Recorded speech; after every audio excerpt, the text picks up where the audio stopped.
Hello guys, Omni here.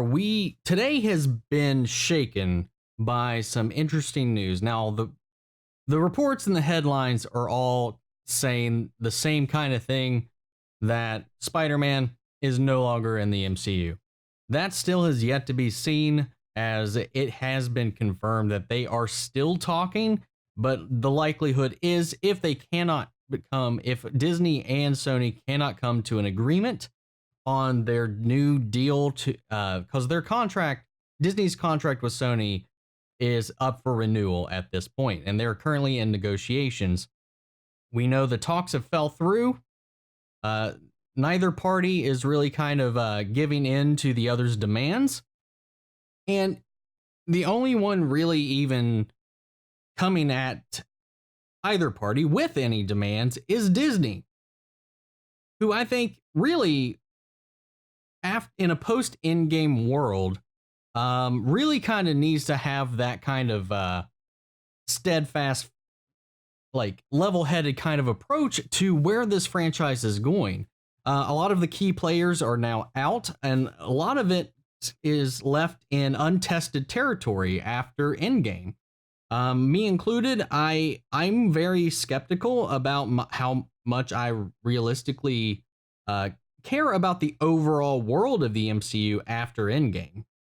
I really feel like the main attachment for me was following the core characters we had followed for such a long time. And with Endgame, it felt like an end to me. And for me, like, of course, I'm looking forward to a few films here and there in the MCU, but overall, I'm not nearly as invested as this entire 10, 11-year arc that they had been working on. So right now, they're in a place where a lot of people have been following for so long, and this has been such a trudge to keep up with. 23 films to get to Endgame, and then you had Far From Home, which was just a huge win for Sony, because, of course, Disney only really gets, I think, they only get 5% of the box office earnings for that film in their original deal. However, Sony fronts all the costs for it. Creative control is just managed between Disney and Sony, with Kevin Feige kind of heading the production. And it seems amiable, at least publicly, it's seeming very amiable right now between the two. Kind of citing that, they're pulling Kevin back because now that they have Fox's Marvel properties, that he's just got so much on his plate that realistically it'd be spreading him too thin to have him also providing overview on the Sony projects with Spider-Man and Tom Holland and John Watts and their films. So where with Tom Holland's Spider-Man being so ingrained, like, his character is built on his identity with the MCU in this iteration. I think that's one thing that's Far From Home set up, and I think they set up very well at the end, is that they could easily cut the umbilical cord with him in the MCU the way that Far From Home ended. And going forward into what the Phase 4, Phase 5 is going to have, I brought this up in a breakdown of their timeline as well. That was like really weird to me that, given the way Far From Home ended, that we didn't see any Spider-Man in Disney's or Marvel Studios' Phase 4 lineup. Nothing. And I figured that would have been something they jumped right into really quick. The thing is, Disney right now, I think Spider-Man, especially this Tom Holland version of Spider-Man, is, I think, integral, though, especially where he's been built onto the legacy of where the MC is going to be going. Now we've got things carrying over. We've got the Falcon and Winter Soldier show. We don't really have a lot of new characters coming to the play aside from Shang-Chi. We do have a lot of people coming through here in the MCU in the next couple of years that are really going to kind of start coming to the forefront. But as a whole, I think Spider-Man has always been one of Marvel's key characters. He's always been their kind of flagship character. Whether that's how they intended it or not, he's almost the Mickey Mouse of Marvel. And I know a lot of people were excited for X-Men, Fantastic Four, and all that, but it just really seems like at this point, everything's just kind of up in the air. I think Marvel and Disney have to really prove themselves to really keep everybody as devoted as they were before Endgame. It was almost integral for you to want to see every film leading up to it. Now that they're not quite building towards something, and from what we also been hearing in some reports is that Kevin Feige had been considering or talking about leading into Dark Avengers, which would have included Norman Osborn as a key player in that event, which I don't know where those reports had come from. That's just some things I've been seeing popping around in a couple of different outlets that have been covering it. And with Sony really holding all of the cards on which Spider-Man characters that Disney has been able to use, now that they're even pulling out Spider-Man, potentially pulling out Spider-Man, it's really a lot of that plan could fall apart, and then it could be purely built onto, I don't know what the big storyline they would go through from there, except maybe setting up Secret Invasion, even though everything so far in the MCU has been a kind of at least implying that's not going to happen, at least in the way that we know it currently, especially with the state of the Skrulls. Now, why did things fall apart? So far, the reports have been, everything's fine with the deal so far. The way everything cuts it, Sony has been paying for the bills for all the movies.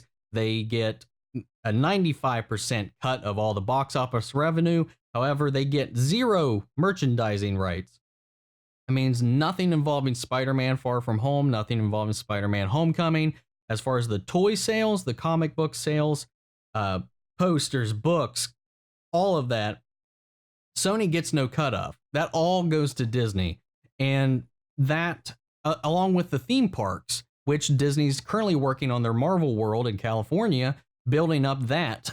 And especially in the wake of Galaxy's Edge not horribly underperforming compared to what they had been wanting for it, I feel like I honestly feel like Sony has all of the cards in this argument, and Disney already getting these deals for the parks, the theme parks, using there's a Spider-Man ride confirmed to be in the park, that they've already invested so much of their plan, especially with how they've been framing Spider-Man in the last couple of films, to kind of be the beacon for what the MCU is meant to be later. So it's really kind of questionable to see how this is going to play out in the future, but Disney seemed to kind of push a little too hard against Sony. Not only did they want the 100%, Sony didn't even ask for any of the merchandising sales or anything like that to get in on that money. Disney wanted to go from a 5% to their 95% to 50% partners with the Spider-Man character, almost a 10 times increase in their revenue for what they had currently been getting. So on top of that, Sony would still not be getting the merchandising sales. They still wouldn't be getting anything. That would be cutting Sony's profit by a large margin with this character. And right now, the Spider-Man universe is really Sony's biggest moneymaker at the moment, given the maybe not financial success, but the critical success and achievement that was Spider-Man Into the Spider-Verse.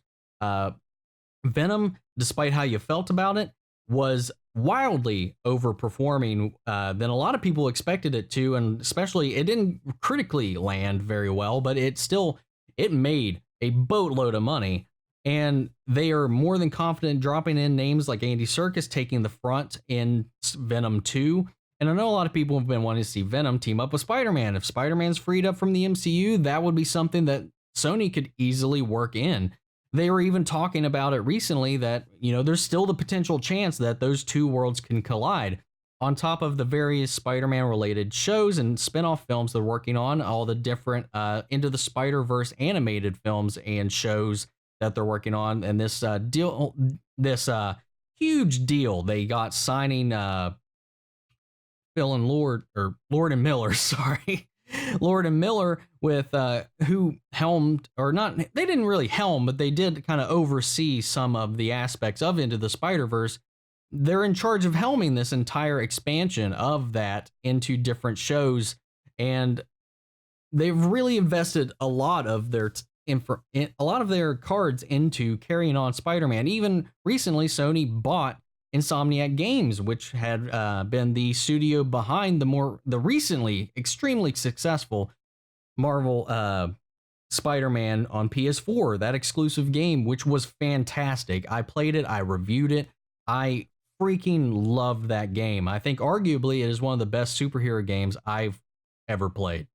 And you know, with how before with Marvel and Disney, I think a lot of people there's a lot of pressure on Disney right now, especially after their purchase of Fox.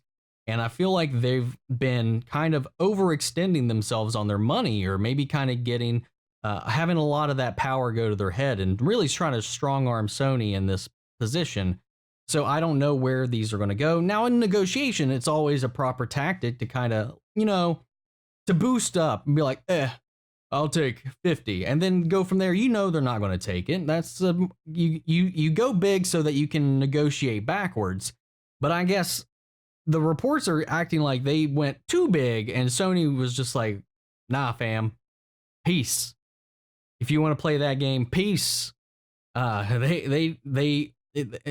They took it as an insult, is how I'm hearing it reported in some reports, and understandably so. It's kind of like, really, you're already making all this money off you're going to be making the money off the theme park. You're making all the merchandising, toy sales, and all of that, and you want us to pay for it, and then give you over half of these ticket sales and 100% of everything else, and you think we're just going to be okay with that?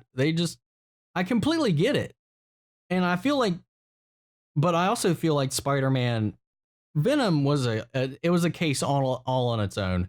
The majority of its box office revenue was from overseas. Regardless, it made the money, but Sony handling Spider-Man past Spider-Man 1 and 2 has been very rocky territory. And despite the reception for Into the Spider-Verse, it wasn't a moneymaker. It didn't blow out the box office. It was just a film that a lot of people argue is the best Spider-Man film that's been made, but it didn't make them any money, really.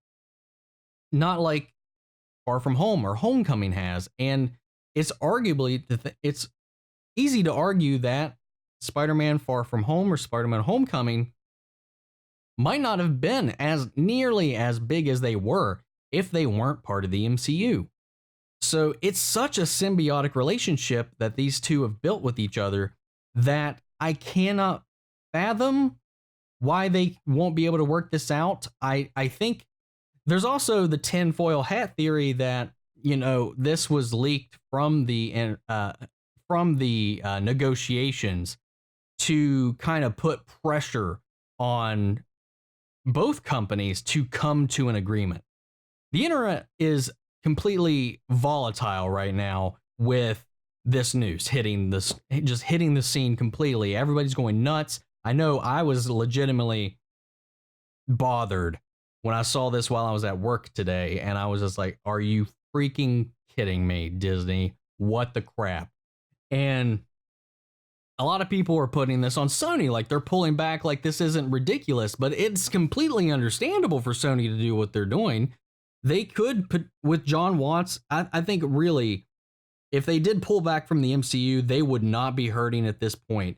Tom Holland as Spider-Man already has such a strong fan base and following and support, and generally, most people, everybody loves his interpretation of the Spider-Man.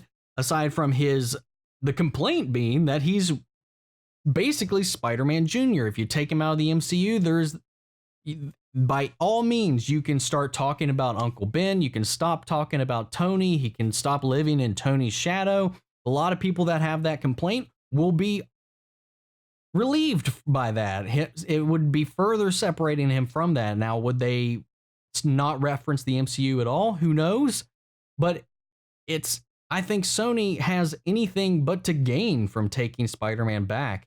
I think they could still the MCU isn't currently what it was pre-Endgame as far as excitement levels, as far as you know, any kind of certainty on where it's going to be or going, or what it's building towards. There's so much left up in the air that we don't know about where Phase 4 and Phase 5 are going to take us yet. Yes, we have Fantastic Four, Blade, and the X-Men to look forward to, but still, those are untested properties in the hands of the Marvel Cinematic Universe, and it's yet to be seen if they're going to be executed properly. Given Kevin Feige's track record so far, it's very conceivable that it'll be fine, but I just feel like the investment's not nearly as strong as it once was, and with Tom Holland being such a positive, received, and just loved figure, Sony taking him back and building on the Spider-Man franchise and integrating him into his wider rogues gallery like we've been wanting, he'd be unrestricted in that way. So it's really, really a tug and pull kind of battle here on. There's so many pros and cons to each direction this goes on. With Tom Holland still being signed on with Sony to do 2 more solo films. So we're still going to have 2 more solo runs with Tom Holland as Spider-Man with John Watts directing. That's contractually in the game plan. It could by all means be not connected to the MCU. I don't know. We don't know yet. Like I said, these negotiations are still happening. They're not over as they've been reported from what I've been hearing. As the most recent report that I've seen, they are still happening. It's just not looking good at the moment. I think with fan pressure, with fandom and social media as strong as it is today, that these 2 companies will be forced to come to terms in kind of a way. So I don't know. This is a really interesting development in a very kind of chaotic kind of way. And I am almost in that tinfoil hat camp with saying that this being leaked or reported is somebody's game plan of making them make nice. I don't know. But I hope it works out because, at least at this point, Sony has the benefit of taking Tom Holland and his Spider-Man, of which Disney didn't want to cast Tom Holland. It was Sony that fought for Tom Holland to be cast in this role. And it's really, Sony has nothing but to thank Disney for what they did in the MCU. They gave him, they rebooted Spider-Man and gave them the kickstart and the direction to go in to give them a successful springboard for them to just take Spider-Man away and just run away with it. As long as they keep the same director that keeps bringing this same kind of warmth, reality, and just pure charisma and just understands what it is to be a young Peter Parker in this role. And as long as they have Tom Holland, I think they could easily take it back and disconnect it from the MCU altogether and acknowledge and appreciate it for everything that they did. But they could take this, run away, and just take all of the profits and be fine. I think Disney has anything but to lose if they actually don't settle on a deal with this. They'd lose out on parts of the park, which they've already committed to having Spider-Man on it, as well as those merchandising sales from anything going forward. There's so much wrapped in around this for them not to make something happen, but we'll see how this all pans out. I'm sure we'll get some news. D23 is right around the corner, so I'm sure there's a lot of pressure for them to come to some sort of agreement before then or around then. So we'll keep up on this for now and see how things goes. But I want to know what you guys think. Let me know down in the comments how you feel about this entire situation. Sorry about that. Just let me know. How do you feel if Spider-Man was to leave the MCU? He was to just be in Sony. Do you think he needs to be in the MCU? Leave all your thoughts in the comments down below. We'll carry on the conversation after the video. Sorry this was a long video, guys. This was a long-winded topic. This has been something that I've been festering in my brain about all day today. So I've been needed to get this off to my chest. So yeah, If you like this video, support the channel by liking, commenting, and subscribing. If you didn't like it, let me know in the comments what you didn't like, or if you disagree with me, let me know down below, and I'll catch you guys in the next video. Take care, everybody.